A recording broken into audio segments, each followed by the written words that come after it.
L'urgence européenne serait de enfin oser regarder la réalité en face, sans parti pris idéologique et sans cette peur qui tétanise tous les chefs d'État face à cette question, qui est de reconnaître que des hommes, des femmes et des enfants prennent tous les risques pour trouver un endroit pour vivre, qu'une toute petite partie de ces hommes et de ces femmes se dirigent vers l'Europe et que la responsabilité de l'Europe, c'est de pouvoir les reconnaître comme des êtres humains en égale dignité et de leur trouver un moyen de faire leur vie et de contribuer à la construction de l'Europe. Pas simplement on leur donne, on leur permet aussi de contribuer à la construction européenne. C'est ce futur-là qu'il faudrait avoir.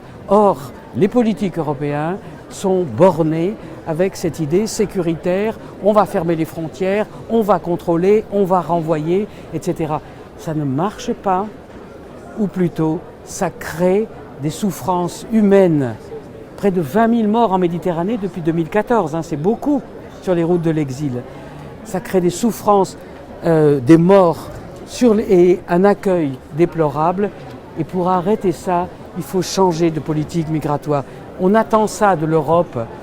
On n'a malheureusement pas beaucoup d'espoir tant que les décisions se prendront à l'unanimité et qu'il y a des gouvernements qui ne veulent pas en entendre parler.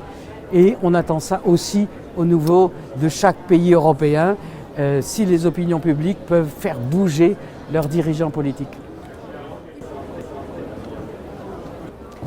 L'échange qui a eu lieu autour de cette espèce de table ronde en plein cœur du Parlement européen, avec un député européen, avec un représentant d'une association plus humanitaire qui agit en l'ADRA, qui agit en Belgique, et puis la CIMAD, j'ai trouvé que c'était un ensemble de trois regards très complémentaires et qui en fait recherchaient la même chose à partir d'expériences différentes bien sûr, mais j'espère que le message du coup qui a pu passer de nos trois interventions tisser des liens complémentaires et qu'il y a quelque chose qui soit passé à travers ce message.